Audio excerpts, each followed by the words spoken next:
Whitlock, will Kansas City regret giving up on Alex Smith? Yes.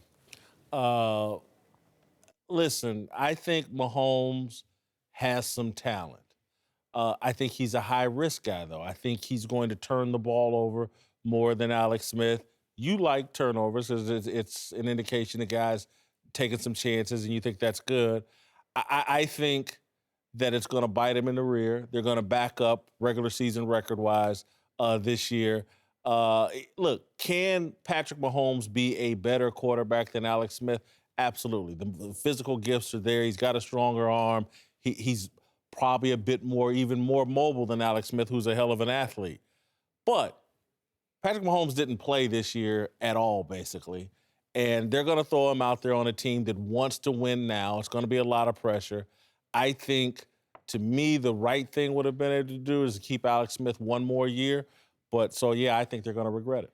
I don't think they will because, and don't take offense to this, Kansas City's a boring town. Needs some excitement. No, and he is a very exciting prospect. So I got Tyreek Hill, and I have Travis Kelce, and I have Kareem Hunt, and I got this kid who can throw it 90 yards. The YouTube star. He's a YouTube star. He's a thon maker. And all I'm going to tell you is, in a town where there's not a lot of things going on, for the next 2 years, even if he struggles, he is going to be a wild experiment. I mean, there's very few guys. Chiefs fans want to win. Oh, they don't want God. a wild experiment. You know what? They want to win. After Super Bowl. they want to be entertained. They sit in that stadium. There's a excitement. hailstorm. They're cold. Hey, good quarterback play is hard to come by, and we see that and we acknowledge that because over the years we've seen quarterbacks get drafted and they don't make it through 2 seasons. Right. So I acknowledge that part. Being a former quarterback, I know what it's like to play behind the center and have success. Now, on the other end, Andy Reid loves to stretch the field. When he got me, strong arm, not to toot my own horn, but it was evident. Everything was bombs away. And he loves to take advantage of defenses and what they do and how they can't really cover in the back end as far as safeties and corners. He would take full advantage of that. And when he gets some receivers with some speed, he's thinking big picture. I mean, and they'll draft more. They have some guys on the scout team. I mean, Mike, you're right. Blazers. This is a huge win for Kansas City. I joked to you this was a heist. I mean, Whitlock, you did say Kansas City loves to win. They reached their ceiling in the postseason in the last 2 years with Alex Smith. Lost in the first round at home to Pittsburgh. Lost in the first round at home to Tennessee. Alex Smith had maxed out his time in Kansas City. That was the best you were doing. You could argue, continue, but you could argue Andy Reid maxed out, not the quarterback. That's a fair argument. But at the same time, you're now getting rid of Alex Smith, saving $15 million. You know what you can do with that? You can, in addition to getting the quarterback out of Virginia Tech in the trade, right? He's a starter alongside Marcus Peters. Eric Berry will be back. But you save $15 million. You roll that into a wide receiver, and you roll that into Sheldon Richardson, I don't know, on the defensive line. Now you got 4 starters for giving up Alex Smith. I mean, Whitlock, this is a home run for Kansas City. You know who completed the most 30-yard passes or more this season in the NFL? Who? Alex Smith. So, good luck Patrick Mahomes topping that. Well, don't you, wait, Whitlock, don't you think part of that's because Kareem Hunt led the league in rushing and Travis Kelce led the league in tight ends? I'm just saying, people say that Alex Smith can't throw downfield. He sure as hell did it this year. Listen, remember this. First of all, again, Patrick Mahomes has been in this system for a year. This is not rush. He's running scout team for a year. You know what? Ask Michael Vick. Preseason. He had by the way, he had 108 passer rating in preseason with no picks and 4 touchdowns. Week 17, lights out against the Broncos. I'm sorry.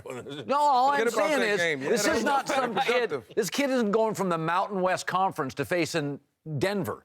He has been in one of the smartest systems in the league. He has explosive playmakers. By the way, you don't think he picked up stuff from Alex Smith, one of the smartest guys in the league? This kid's ready to play. I hate to make this analogy because it did lead to San Francisco making it to a Super Bowl.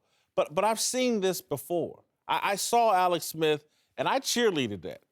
Colin Kaepernick running him out of town had more upside, and I cheerleaded that and thought, right move, Colin Kaepernick, blah, blah.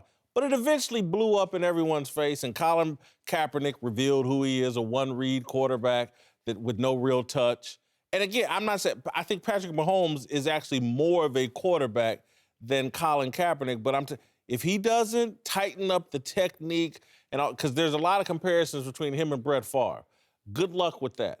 You know, Brett Favre is a once-in-a-lifetime deal where you can be that high of a risk taker, that not technically sound, and still be a great football player. Listen. I want to see all the details with Patrick Mahomes before I anoint him. Kansas City's had a lot of boring quarterbacks. Elvis Gerbaugh. I mean, it really has. Trent Green. Don't they deserve a little fun? Patrick Mahomes is going to be fun. The guy yesterday who's killing Blake Griffin for having fun with Kendall Jenner, and now today, I want boring. My quarterback. I think it's time for Kansas City to let her rip a little bit. Colin, I just think this team hasn't been to the Super Bowl since the 60s or, something, since Lynn Dawson. And so, trust me, the people in Kansas City, whether it's boring or exciting, they just want to win. They want to win postseason games and make an appearance in the Super Bowl. They don't care how boring or exciting it is. If that's true, then when you turn on sports radio in Kansas City, why are they complaining about Andy Reid and Alex Smith, who are winning 68% of their games? Because they're not winning in the playoffs and they're not going to the Super Bowl. Because Alex Smith hit his ceiling. I mean, it's not a knock on him. I know you spent time with him. Like, listen, he maxed out. Look at his postseason tape. They're up 21-3, and he can't move the football against the Titans. I mean, Whitlock, that was bad. That also, all those things you just said could be said about Andy Reid. You know, he watches the show. I'd watch out. Andy's a very good friend of the show. Whitlock, should he chase wins in Denver or money in New York? Well, you framed the question, and we framed the question, I think, in an unfair way. If I'm Todd Bowles, you can win here. We won. We overachieved this year when everybody had low expectations. Right. Now you're adding Kirk Cousins, a viable quarterback. I think I kind of go back and forth on this. I originally thought, well, you got to go with Elway and that defense. But I like Todd Bowles more than I like Vance Joseph by a pretty wide margin. And so if I were Kirk Cousins, I would go with the coach that I think has a chance to survive. I think Vance Joseph this year is under a lot of pressure, and he could be dealing with an entirely different coaching staff. My initial takeaway was yours. Oh, Denver's the easy one. Yeah. But you're going to have to face Derek Carr twice a year, and Phillip Rivers is not going anywhere with all these veteran quarterbacks. Yeah. And Andy Reid, and I'm sitting there thinking, the Jets, for a New York team, they're the Mets. It's not a lot of pressure, not a lot of expectations. By the way, Brady ain't playing forever. If you sign a 5-year deal, last 3 you might not face Brady. We know the Dolphins can't figure out quarterback. Bills can't figure out quarterback. This is a rare situation where I think I would consider going to the less talented big city team. They are completely in the giant shadow. This is not a pressurized team. They're really not. If you know what they are? They're the Clippers in L.A. The ceiling's really low. It's true. And I think Cousins could go to the Jets, and I kind of like you. I kind of like Bowles this year.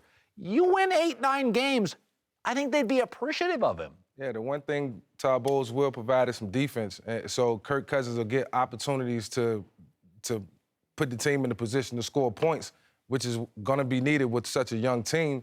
But you look at the flip side, he's made $45 million in Washington over the last 2 years.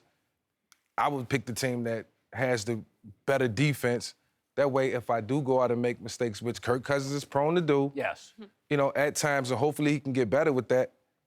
Go with the team that has the defense that can cover up for some of the mistakes. Overcome some of Kirk makes mistakes. Kirk throws picks. A ton of mistakes. And why can't the Jets be the team that's going to win? Like you said in the question, I think the Jets could be. And if you look at just the last year, so the Jets had 3 wins over playoff teams last year. The Broncos had none.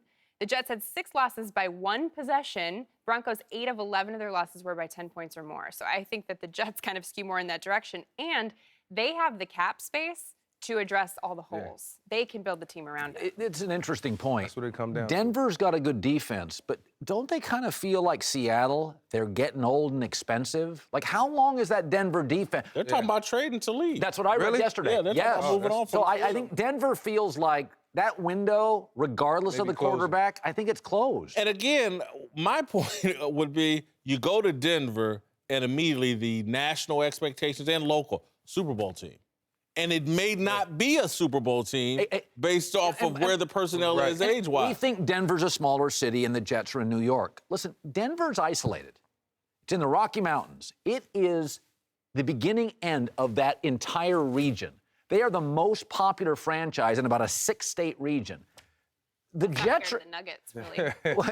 but I mean, New York's teams get a lot of talk, but man, the Mets and the Jets are not the Yankees and the Giants. Yeah, I think there's a lower bar to jump over and exceed expectations in New York. Again, if the Jets win 8 games next year, you would be a hero and carry it around on your shoulders. If the Broncos win 8 games next year with Kirk Cousins, you're just too expensive. It's a failure. And, you know, did we make another mistake here at quarterback? I agree with you.